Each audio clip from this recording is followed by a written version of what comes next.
Premier choc et première inquiétude pour Bernard Laporte. À une semaine du match contre l'Italie, en effet, Frédéric Michalak, numéro 9, remplace Fabien Galtier, blessé au genou. C'est d'abord sans ballon que le nouveau demi-de-mêlée des Bleus répète les lancements de jeu.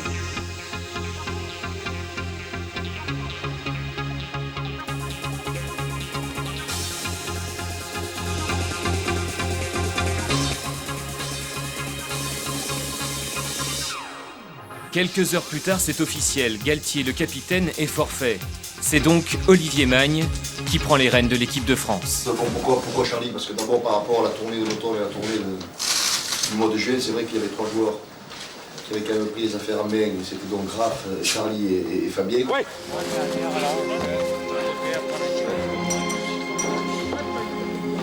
Les matchs, il vaut mieux les jouer que les regarder.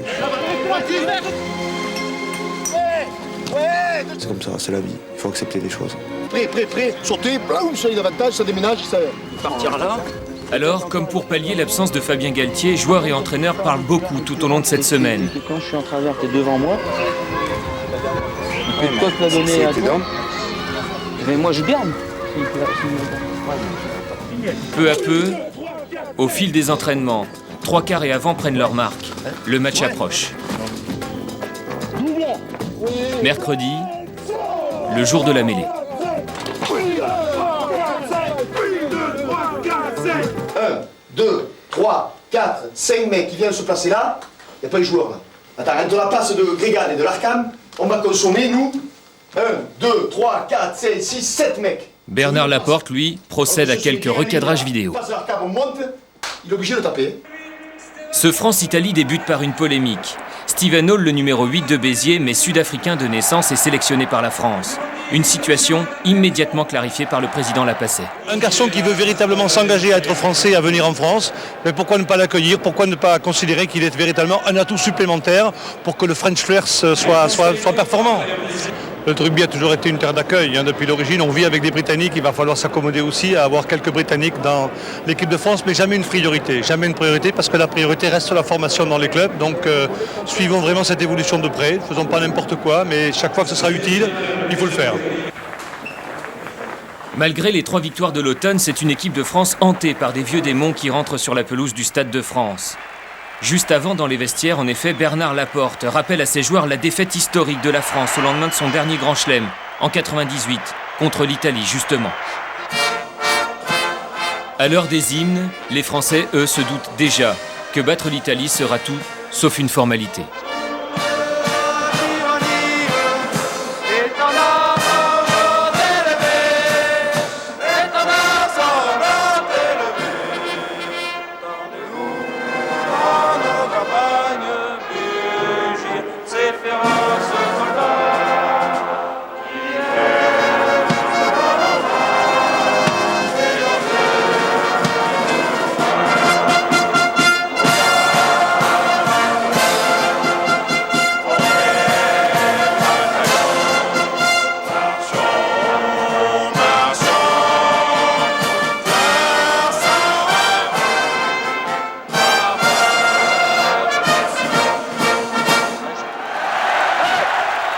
France-Italie, un match piège, dans un stade qui habituellement ne réussit pas aux Français. Et dès le coup d'envoi, le ton est donné par Diego Dominguez, le numéro 10 du stade français. Il connaît parfaitement son adversaire et le prouve en mettant à l'épreuve Frédéric Michalak sur l'engagement. Le ballon sort proprement pour Gérald Merceron qui dégage son camp. Ce match commence par un duel de buteurs.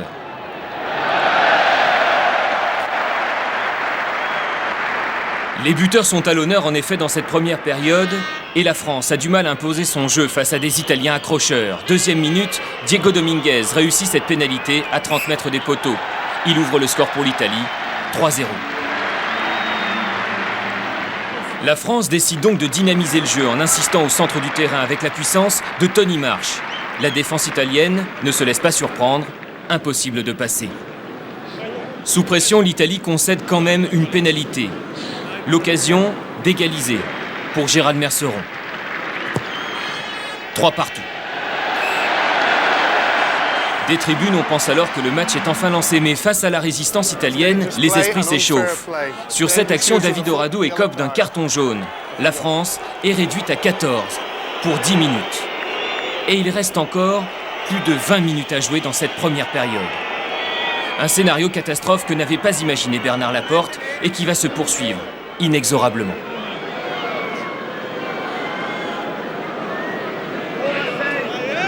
« 25e minute, nouvelle faute de l'équipe de France qui écroule ce maul. Les mauvais choix et les gestes d'énervement se succèdent côté français et dans le camp italien, tranquillement, Diego Dominguez, l'artilleur de la Squadra Azzurra, offre 3 points de plus à son équipe. Dans ce match, le demi d'ouverture et buteur de l'Italie marquera tous les points de son équipe, dont il est le vétéran et la pièce maîtresse, à presque 36 ans. Mené 12-3, la réaction de l'équipe de France vient de Damien Traille sur cette action. La balle sort pour Peter De Villiers, en position d'ouvreur. Traille prend l'intervalle et embarque toute la défense italienne avec une course de 30 mètres. Stoppé par Vaccari à 50 cm de la ligne, la balle est toujours pour la France et le soutien s'organise. Steven Hall fait une nouvelle tentative en force, mais rien à faire. Les Français insistera avec Nicolas Jean-Jean. La défense italienne est déjà réorganisée, impossible de passer. Troncone récupère cette balle pour l'Italie. La France est passée à côté. Pourtant, ça n'est pas terminé. Regardez, Diego Dominguez ne trouve pas la touche. Et David Bory peut relancer dans le camp italien avec le soutien d'Olivier Magne. Michalak élargi pour Jean-Jean. Sur un pas, en bout de ligne, c'est Serge Betsen et Aurélien Rougerie qui ne trouvent pas l'intervalle. C'est finalement avec un hors-jeu salvateur que l'Italie parvient à s'en sortir.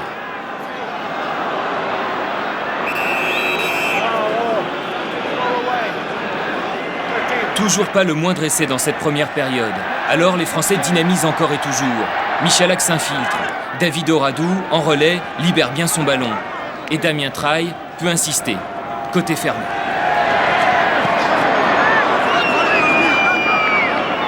La balle est toujours pour la France qui crée un nouveau point de fixation. Et puis, c'est au tour de David Bory de prendre l'intervalle. À l'intérieur, Tony Marsh est en soutien. Mais il est plaqué par Vaccari et Pedrazzi. Sur l'action qui suit, regardez, Kekinato fait la police et frappe Olivier Magne devant Monsieur Lewis, l'arbitre irlandais de ce match. La sanction tombe, carton jaune pour le deuxième ligne italien. Un geste qui s'explique juste avant. En effet, Olivier Magne, sur cette action, marche sur la tête d'un joueur italien. Quoi qu'il en soit, cette fois c'est l'Italie qui se retrouve à 14 contre 15 pendant 10 minutes. Gérald Merceron en profite de son côté pour réduire le score. France 6, Italie 12.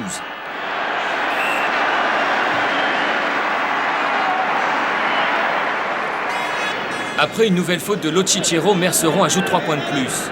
Dans les arrêts de jeu, enfin, les avants français insistent dans l'axe avec Yannick Bru et Jean-Jacques Trinquat. La balle sort pour Merceron qui trouve Damien Traille et la défense italienne se déchire. Traille. Ah oui, il a pris l'intervalle. Il a les jambes, il les avait. Et bien cette fois ça passe. On sentait que le danger pouvait venir de lui. Il y avait eu un avertissement pour les Italiens, un avertissement sans frais tout à l'heure, mais maintenant il fait cash.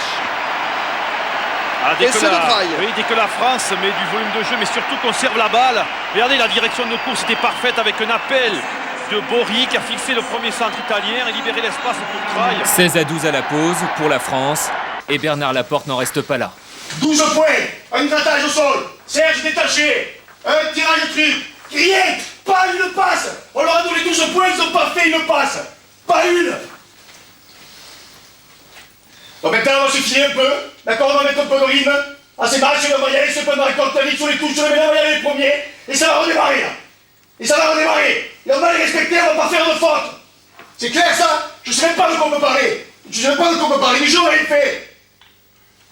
Vous voulez qu'on parle de quoi? De moi, des touches, des médailles, je sais pas moi. On n'a rien fait. C'est pas comme ça que je suis champion du monde, les mecs. C'est pas comme ça. Donc je veux qu'on montrer pendant 30 minutes comment on va être champion du monde. C'est ça que je veux savoir. Comment on va être champion du monde? Donc voilà, là on a 40 minutes pour retrouver. 40 minutes pour retrouver ce qu'on a tout décidé de faire. Pas faire de faute, mettre du rythme, respecter, pas faire de faute, pas faire de faute, pas faire de faute. Le reste on sait le faire. Allez vite sur les points de récolte, libérez vite les ballons, jouez dans ces zones de distribution.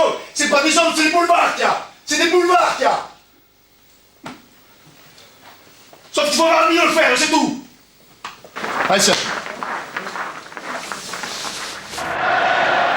Reste qu'avec la meilleure volonté du monde, l'équipe de France ce jour-là ne peut rien contre les hors-jeux à répétition d'une équipe d'Italie, au jeu minimaliste. Frédéric Michalak en fait le dur apprentissage. Après une nouvelle faute, c'est Bortolami qui est expulsé 10 minutes pour faute technique. Un hors-jeu supplémentaire qui vient pourrir le jeu français.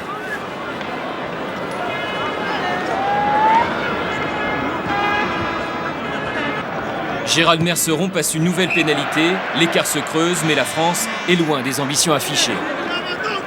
Pour preuve, cette action significative. Après cette interception de Merceron, Damien Traille lance la contre-attaque avec David Bory qui revient à l'intérieur et trouve Steven Hall.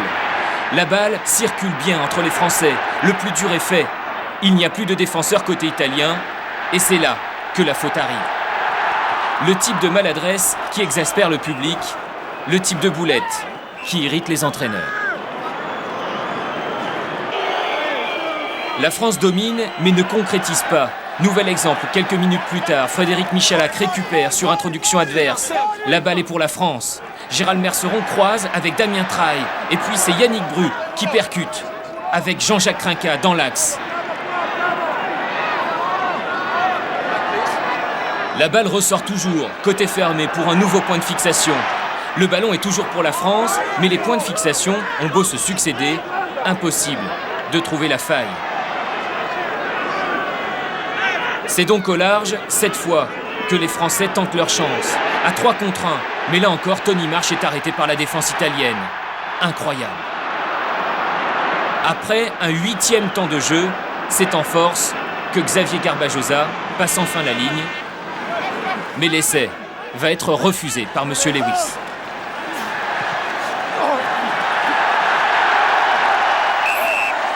À juste titre d'ailleurs, puisque le numéro 5 italien, Delap, empêche le Français d'aplatir. 25-12, la France ne parvient toujours pas à marquer.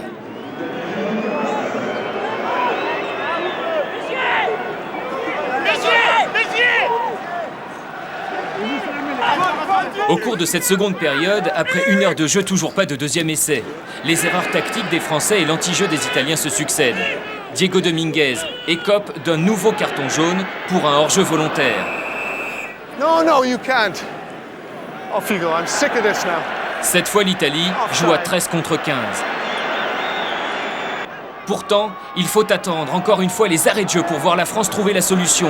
Merceron trouve Albouy, entré en cours de match. Steven Hall fixe 2 défenseurs et parvient à libérer son ballon pour Gérald Merceron, en position de demi-mêlée. Albouy écarte sur Bory et Traille s'infiltre dans la défense.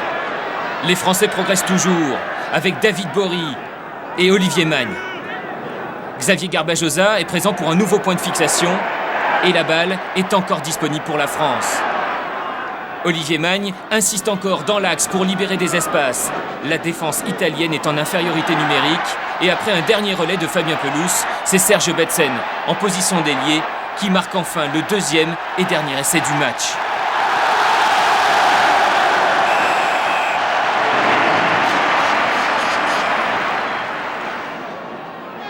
La France remporte donc sa première victoire dans le tournoi 2002 sur le score de 33-12. Et sur un goût d'inachevé, le sentiment que le plus dur reste à venir pour l'équipe de France. Sur le nombre d'en avant que moi personnellement j'ai pu faire, j'ai dû en faire dans ce match plus que j'en ai fait dans toutes mes sélections. Il faut être lucide à chaque instant, de la première à la 80e minute, et on a manqué beaucoup trop de lucidité sur ce match-là. Je dirais simplement qu'on a vu aujourd'hui beaucoup de choses qu'il ne faut pas voir dans le rugby de haut niveau. Le principal aujourd'hui, c'est d'avoir gagné. On n'a pas fait un bon match, on le sait, on savait que ça allait être très difficile contre ces Italiens. Maintenant, on sait le travail qu'il nous reste à accomplir